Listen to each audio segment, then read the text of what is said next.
Vous croyez voir avec vos yeux, moi aussi, jusqu'à ce qu'un vieil homme brisé m'apprenne à regarder au-delà. Mon nom est Antoine Lefebvre, ou du moins, c'est le nom que les hommes m'ont donné, celui qui était inscrit sur ma blouse blanche, au-dessus de la mention chef de service en chirurgie traumatologique. Pendant 20 ans, ce nom a été synonyme de certitude. Ma réalité était faite de fractures ouvertes, d'hémorragies internes, de protocoles et de statistiques. Je croyais en ce que je pouvais toucher, couper, suturer. Mon temple était le bloc opératoire, mes écritures saintes étaient des revues médicales, et mes prières étaient les gestes précis de mon scalpel. Je ne parlais pas à Dieu, je parlais à mon équipe, et mes ordres étaient la seule volonté qui comptait entre ces murs aseptisés. Ma vie était une mécanique bien huilée. Chaque matin, avant que le soleil ne se lève, bien avant l'appel à la prière du Fajr que j'ignorais, je courais. Je poussais mon corps jusqu'à la brûlure, cherchant le contrôle dans l'épuisement physique. Je voyais la discipline comme la plus haute des vertus, une force que l'homme tirait de lui-même et de personne d'autre. Ma foi était placée dans l'effort, dans la cause et l'effet, dans le tangible. Pour moi, la spiritualité était le refuge des esprits faibles, une anesthésie douce pour ceux qui ne supportaient pas le silence froid de l'univers. Le soir, je rentrais dans mon appartement silencieux et impeccable. Je mangeais seul, un repas calculé pour ses apports nutritionnels, pas pour le partage. J'imaginais, sans vraiment y penser, des familles réunies autour d'une table, prononçant peut-être un mot de gratitude avant de manger. Pour moi, la gratitude était un concept abstrait. J'avais gagné ce que je possédais par mon intelligence et mon travail acharné. Je ne devais rien à personne, et surtout pas à une entité invisible. Mon monde était un système clos, et j'en étais le maître. Puis, une nuit d'hiver, les portes de mon univers contrôlé ont volé en éclats. Les urgences ont admis un homme, un polytraumatisé suite à un grave accident de la route. Un cas lourd, comme nous en voyons des dizaines. Son nom était Abdel Hakim, un homme de 70 ans, le corps disloqué, mais dont le regard possédait une étrange lueur de paix. Autour de lui, dans le chaos des bips électroniques et des ordres criés, sa famille formait un îlot de silence. Pas de cris, pas de panique hystérique, juste des mains levées discrètement et des lèvres qui murmuraient des paroles que je ne comprenais pas. J'ai fait mon travail. J'ai analysé les radios, les scanners. Le diagnostic était brutal, sans appel. Multiples fractures, hémorragie interne, pronostic vital engagé. J'ai rassemblé son fils et sa fille dans mon bureau, un lieu froid où j'avais l'habitude d'annoncer les pires nouvelles avec une précision chirurgicale. Je leur ai exposé les faits, les pourcentages, la très faible probabilité de survie et l'encore plus faible probabilité d'une vie sans séquelles graves. J'attendais les larmes, la colère, la négociation. Le fils m'a regardé droit dans les yeux, une tristesse infinie mais digne sur son visage, et il a dit une phrase qui a heurté mon esprit cartésien de plein fouet. Il a dit « Nous vous remercions, docteur, vous faites votre possible. Le reste appartient à Allah. » J'ai hoché la tête, cachant mal mon irritation. Pour moi, c'était une forme de déni, un abandon. J'étais celui qui se battait contre la mort. Et eux semblèrent déjà accepter la défaite, en la confiant à un autre. Nous avons opéré Abdel Hakim pendant 8 longues heures, une bataille acharnée. Nous avons stabilisé ce qui pouvait l'être, mais son état restait critique. Il a été placé en soins intensifs, plongé dans un coma artificiel, branché à un réseau de machines qui respiraient et vivaient pour lui.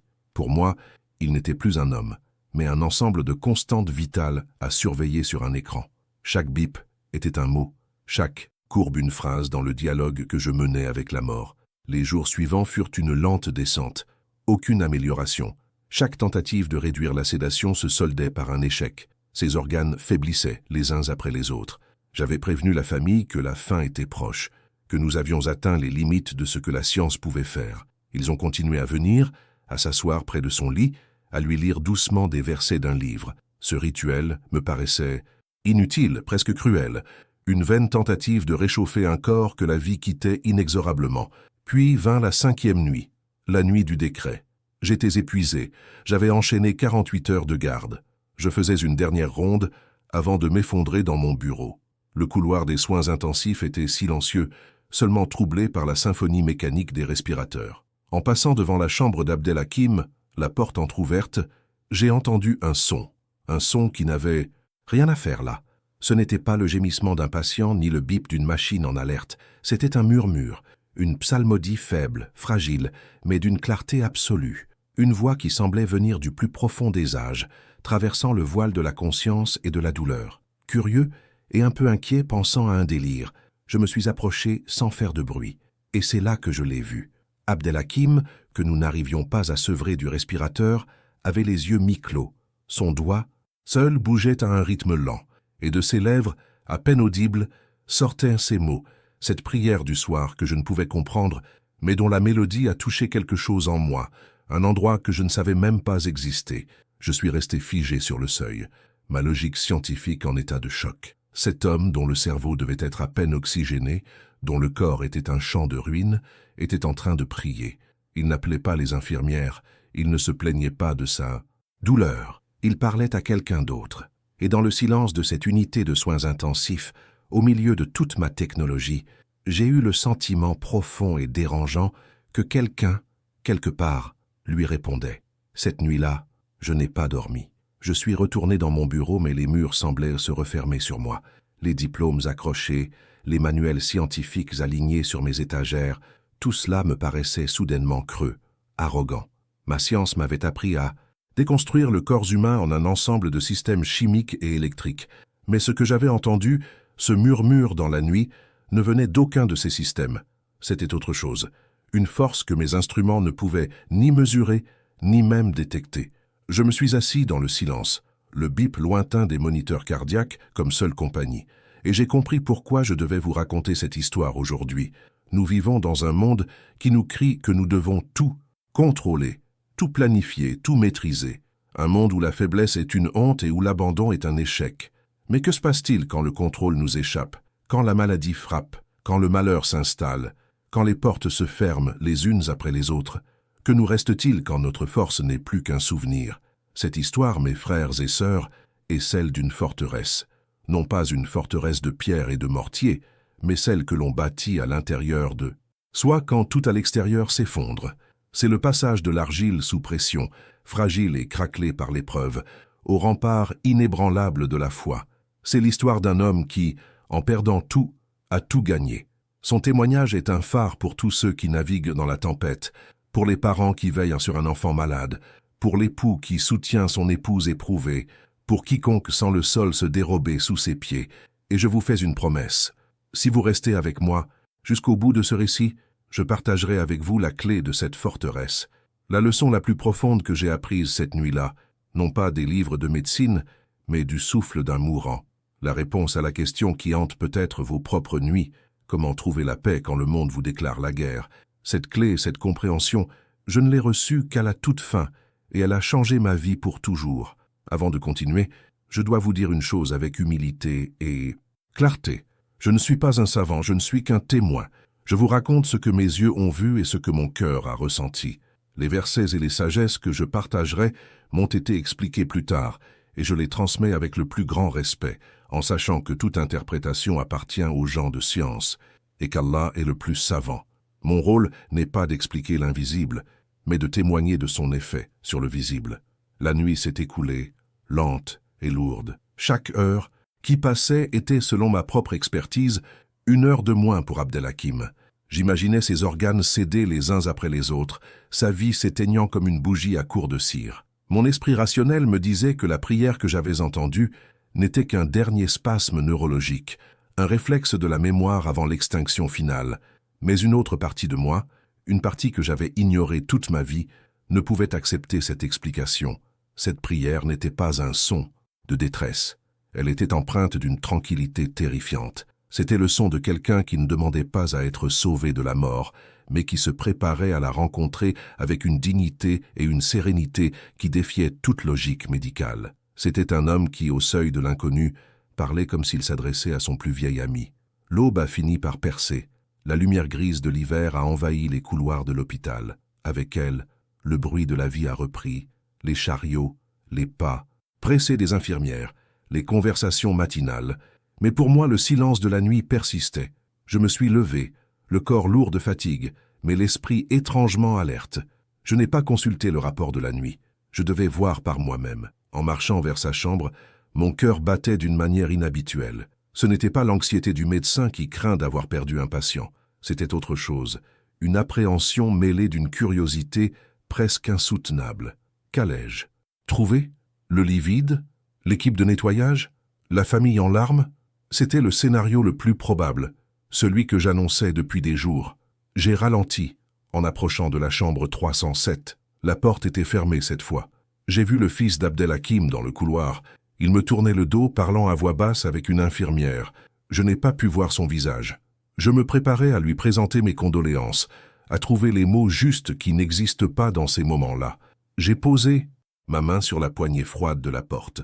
Je m'attendais à entrer dans une chambre où le silence de la faim aurait remplacé le bruit des machines. Une chambre où la mort aurait fait son œuvre, comme elle le fait toujours, implacablement. J'ai pris une profonde inspiration, comme un plongeur avant de s'enfoncer dans les abysses. J'ai repensé à ce murmure, à cette psalmodie qui avait brisé mes certitudes. Était-ce un adieu ou était-ce autre chose? J'ai poussé la porte doucement, me préparant au pire, au silence attendu, au vide. Mais ce que j'ai entendu en entrant n'était pas le silence. Ce n'était pas non plus le son monotone du respirateur. C'était le son de l'impossible. Mon nom est Alain Fournier. Ou du moins, c'est le nom de l'homme que j'étais. Un homme de science, un médecin réanimateur. Mon univers était fait de certitudes mesurables, de protocoles et de statistiques. Je croyais en ce que je pouvais voir, toucher et analyser.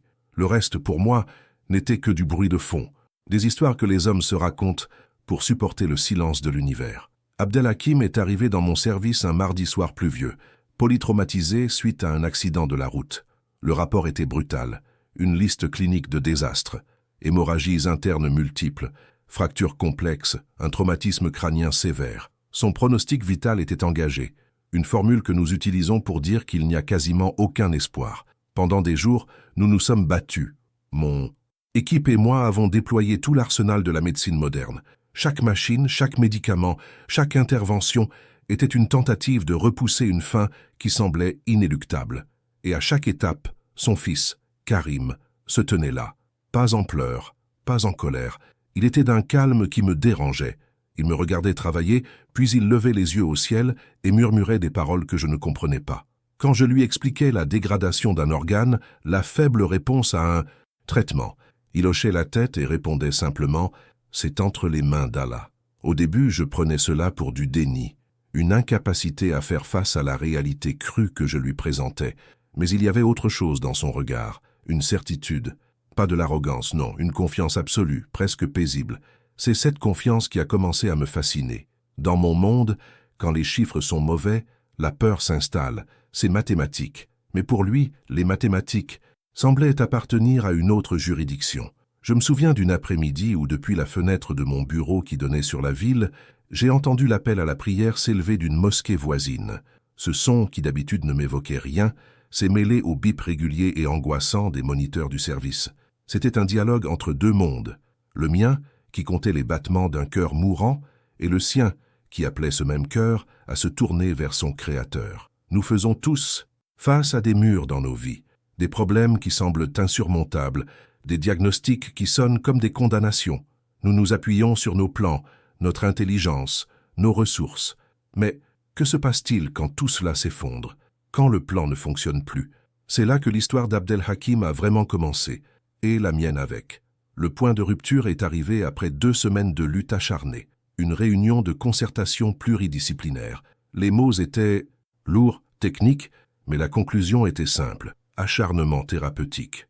Nous avions atteint la limite de ce que la science pouvait faire. Poursuivre les soins intensifs n'était plus qu'une façon de prolonger la souffrance, pas la vie.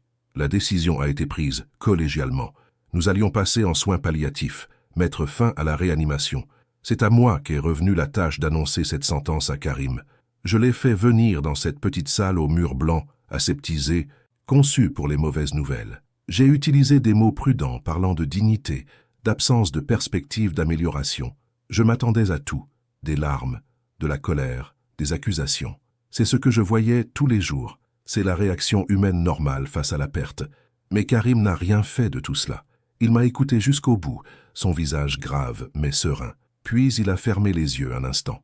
Quand il les a rouverts, il m'a regardé droit dans les miens et a dit « Docteur, je vous remercie pour tout ce que vous avez fait.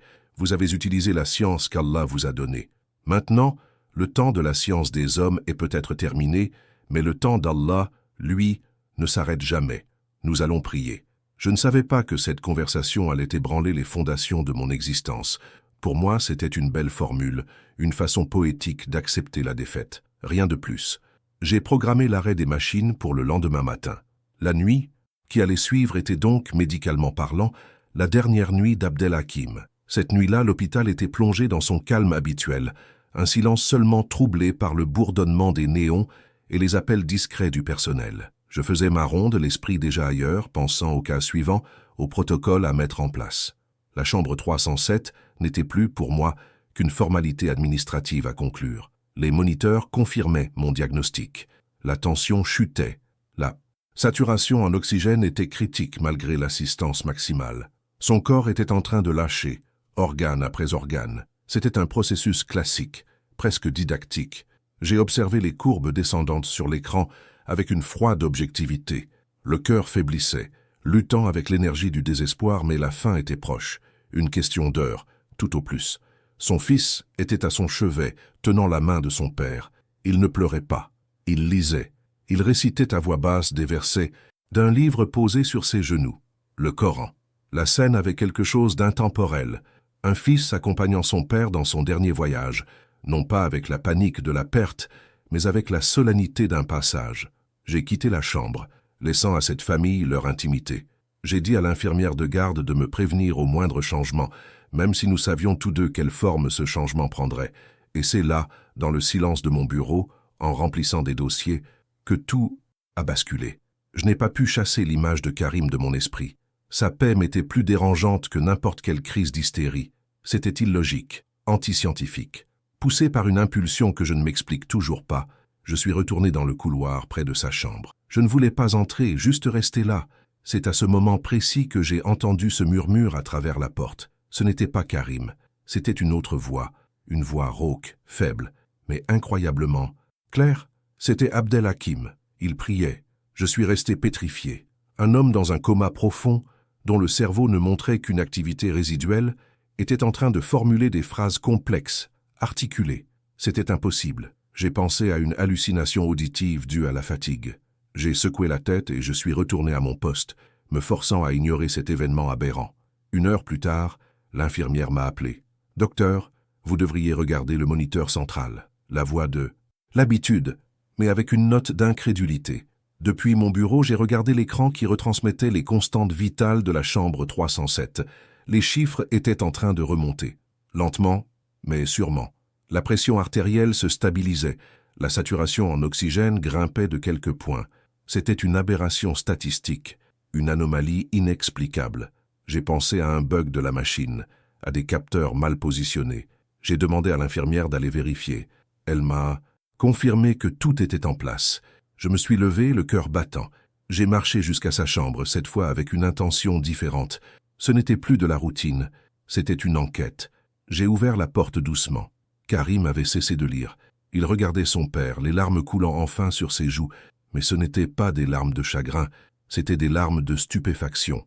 Abdelhakim avait les yeux ouverts. Il ne me regardait pas. Il fixait un point invisible au plafond. Et il continuait de murmurer cette prière, cette litanie qui semblait venir d'un autre monde. Ces constantes vitales, sur l'écran à côté de son lit, continuaient leur ascension impossible, défiant toutes les lois de la physiologie que j'avais passé ma vie à étudier. Cette nuit-là, je ne suis pas retourné dans mon bureau. Je suis resté dans le couloir, assis sur une chaise inconfortable, les yeux rivés sur la porte de la chambre 307. J'étais le gardien d'un mystère, le scientifique face à un événement qui anéantissait toutes ses théories. Chaque bip des machines qui devenait plus fort et plus régulier était un coup porté à mes certitudes. J'ai senti le sol se dérober sous mes pieds. Au petit matin, alors que l'équipe de jour arrivait, fraîche et disposée, je me sentais comme un homme qui avait traversé une tempête. J'ai attendu, ne sachant plus quoi faire, quoi penser. L'ordre d'arrêter la réanimation était toujours valide. C'était à moi de donner le feu vert. Mais comment? Pouvais-je débrancher un homme qui était, contre toute attente, en train de revenir à la vie? J'ai repensé à ma propre arrogance, à ma pitié condescendante pour la foi de Karim. J'avais vu un père et un fils se préparant à la mort, mais ils ne se préparaient pas à la mort. Ils s'adressaient à celui qui donne la vie. Et cette nuit-là, dans une chambre stérile d'un hôpital moderne, J'ai eu le sentiment qu'une réponse leur avait été donnée. Je suis rentré chez moi au lever du soleil, laissant les consignes à mon collègue de maintenir les soins, sans pouvoir lui donner d'explication cohérente. J'ai marché dans les rues de la ville qui s'éveillait. Tout me semblait différent. Les bruits, les couleurs, les visages des passants. C'était comme si un filtre avait été retiré de mes yeux. Je suis arrivé devant mon appartement, mais je n'ai pas pu me résoudre à entrer. Je me suis assis sur un banc dans un parc voisin. J'ai regardé le ciel. Pour la première fois de ma vie, je ne le voyais pas. Comme une simple étendue de gaz et de vide. Je me suis posé une question. Une seule question qui a tout changé. Et si je m'étais trompé, surtout? Cette question a résonné en moi avec la force d'un séisme. Pour la science, pour la médecine, et pour moi, l'histoire d'Abdelhakim était terminée. J'avais signé son acte de décès avant même que son cœur ne s'arrête. Mais une autre autorité, invisible et silencieuse, venait d'annuler ma décision. Je suis resté assis sur ce banc pendant des heures. Je crois. Le soleil est monté dans le ciel, réchauffant mon visage fatigué, mais à l'intérieur j'étais glacial. Le monde s'était remis en marche. Les voitures passaient, les gens allaient au travail. Mais mon propre monde, celui qui était bâti sur des faits, des preuves et des certitudes matérielles, s'était arrêté net à 3 heures du matin dans la chambre 207. Une force que je ne comprenais pas m'a poussé à me lever. Ce n'était pas la conscience professionnelle, c'était autre chose. Une soif de comprendre ce qui m'échappait, ce qui se cachait derrière le voile de ma réalité. Je ne pouvais pas rentrer chez moi, je ne pouvais pas dormir, je devais retourner à l'hôpital, je devais revoir cet homme, je devais parler à son fils. En repassant les portes automatiques du service, l'odeur familière d'antiseptique m'a frappé différemment. Ce qui était avant pour moi l'odeur de la science et du contrôle me semblait maintenant être le parfum d'un effort humain dérisoire face à l'immensité de ce que j'avais entrevu. J'ai marché dans le couloir, le cœur battant. J'avais peur de ce que j'allais trouver, peur que tout soit redevenu normal, que l'amélioration n'ait été qu'un sursaut statistique avant la fin, me laissant seul avec mon trouble et mes questions.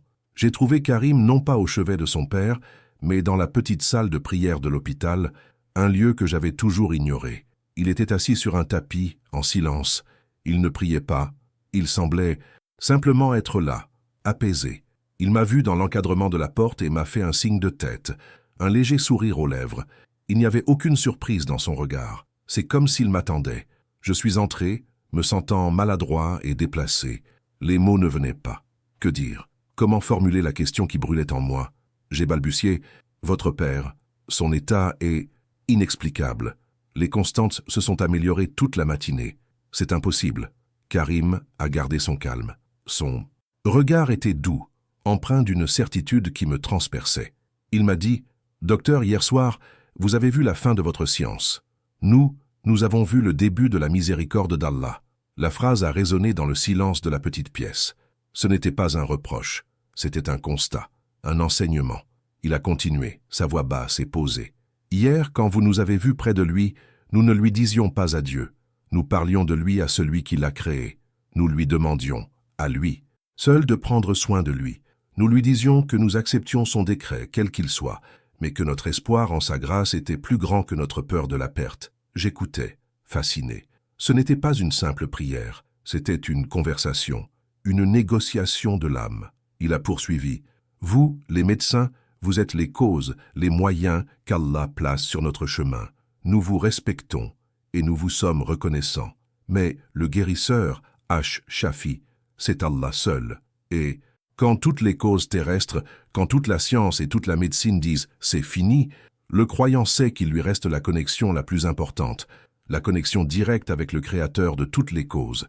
Ces mots n'étaient pas une leçon de théologie abstraite, c'était un témoignage vivant. Il décrivait exactement ce que j'avais ressenti cette nuit. J'avais été le témoin de la faillite des causes terrestres et de l'intervention d'autres choses. Je lui ai alors posé la question qui me hantait. Mais pourquoi? Pourquoi cette paix? Vous auriez dû être paniqué, désespéré. Son sourire s'est élargi. C'est la sakina, la quiétude qu'Allah fait descendre sur les cœurs de ceux qui s'en remettent à lui. C'est la promesse qu'il fait dans son livre. N'est-ce point par l'évocation d'Allah que les cœurs se tranquillisent? Notre cœur était tranquille, docteur, parce que nous avions confié notre bien, le plus précieux, à celui qui est le plus digne de confiance. Je suis resté silencieux, incapable de répondre. Chaque mot qu'il prononçait était comme une pièce de puzzle qui venait s'emboîter dans le vide de mon incompréhension. J'ai quitté la salle de prière en le remerciant, non pas comme un médecin, mais comme un élève. Je me suis dirigé vers la chambre 207, cette fois avec une intention différente. Je n'y allais plus pour observer un cas clinique, mais pour contempler un signe. En ouvrant la porte, j'ai senti que l'atmosphère avait changé. La tension de la nuit avait été remplacée par une sérénité palpable. Je me suis approché du lit. Abdelhakim respirait calmement, sans l'aide agressive du ventilateur. Ses traits étaient détendus. J'ai regardé le moniteur par réflexe. Les chiffres étaient stables, bien meilleurs que ceux de n'importe quel patient de son âge en bonne santé. C'était un défi à la logique médicale. Alors que j'étais là, debout, à contempler ce mystère, ses paupières ont frémi. Lentement, très lentement, elles se sont ouvertes. Ses yeux, autrefois vitreux et perdus, se sont posés sur moi. Ils étaient clairs, conscients. Il a essayé de parler. Un son rauque est sorti de sa gorge. Puis, il a articulé un seul mot. Un mot que j'avais entendu la veille, mais qui avait maintenant un poids d'éternité. Alhamdulillah, louange à Allah. Mon monde venait de basculer. Ma science, mes certitudes, ma vision de l'univers, tout s'était effondré devant un vieil homme qui s'était simplement tourné vers son Seigneur. Maintenant, écoute. Bien ce qui s'est passé ensuite, car ce n'était que le début du signe. Les examens que j'ai ordonnés en urgence ce matin-là sont devenus une légende dans le service de cardiologie. Non seulement les lésions internes avaient cessé de progresser, mais elles s'étaient résorbées. Les tissus que nous considérions comme morts la veille montraient des signes de régénération cellulaire que même nos manuels les plus avancés ne pouvaient expliquer. Mes collègues venaient voir les scanners, secouaient la tête et parlaient d'une anomalie statistique, d'un cas unique qui serait étudié pendant des années. Mais pour moi, ce n'était ni une anomalie, ni une statistique. C'était une réponse. Je suis retourné voir le fils, Ismaël. Je l'ai trouvé, non pas en train de célébrer bruyamment, mais assis sur une chaise près de la fenêtre de la chambre, un Coran entre les mains, le visage baigné d'une lumière sereine. Il a levé les yeux vers moi et m'a souri, comme s'il m'attendait. Je n'ai pas posé de questions. Médicale. J'ai posé la seule question qui comptait. Comment? Il a fermé doucement son livre. Docteur, hier soir, vous avez vu un homme au bord de la mort. Mais ce que vous n'avez pas vu, c'est un serviteur qui parlait à son Seigneur avec une certitude absolue, le yaqin. Il ne demandait pas seulement la guérison, il remerciait Allah pour l'épreuve elle-même, sachant qu'elle était une purification. Il s'est entièrement soumis à la volonté de celui qui donne la vie et la mort.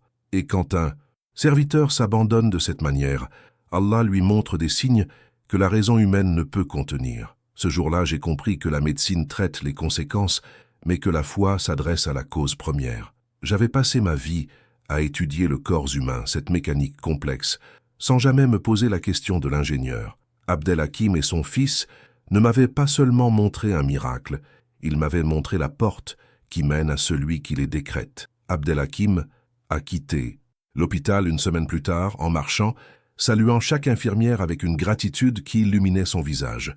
Pour moi, son départ n'était pas la fin d'un cas clinique, mais le début d'une quête personnelle. J'ai commencé à lire, j'ai commencé à écouter, et pour la première fois de ma vie, j'ai commencé à prier. Ma première prière n'était pas structurée, elle était maladroite, mais elle venait du plus profond d'un cœur qui avait enfin admis son ignorance. Je me suis prosterné dans le silence de mon bureau et j'ai dit « Ô toi qui as répondu à l'appel de cet homme, si tu existes, guide-moi. Cette histoire n'est pas la mienne, c'est l'histoire de la miséricorde d'Allah qui a utilisé le plus sceptique des hommes pour témoigner de sa puissance. C'est la preuve que sa lumière peut percer les ténèbres les plus épaisses, même celles de l'arrogance intellectuelle. Et cette sakina, cette paix que j'avais observée chez Ismaël, j'ai fini par comprendre qu'elle n'est pas l'absence d'épreuve, mais la présence d'Allah au cœur de l'épreuve. Et c'est pour cette paix que je prie pour vous aujourd'hui. Ô Allah, toi qui es Ash-Shafi, le guérisseur, pose ta main miséricordieuse sur chaque personne malade qui écoute ces mots. Ô Allah, toi qui es Al-Fatah, celui qui ouvre les portes, ouvre une issue à tous ceux qui se sentent piégés dans une difficulté. Fais descendre ta sakina sur les cœurs anxieux et remplace leur peur par une confiance inébranlable en ton décret. Amin. Nos commentaires sont un espace pour partager les signes d'Allah dans nos vies. Je lirai chacun d'entre eux. Partagez un moment où vous avez ressenti la proximité d'Allah, une épreuve qui est devenue une bénédiction, une prière qui a été exaucée de manière inattendue. Vos histoires sont des lumières pour les autres. Partagez cette histoire pour rappeler à quelqu'un la miséricorde infinie d'Allah, pour dire à celui qui désespère que le dernier mot n'appartient ni aux médecins, ni aux juges, ni aux circonstances, mais uniquement à Allah, le Seigneur des mondes.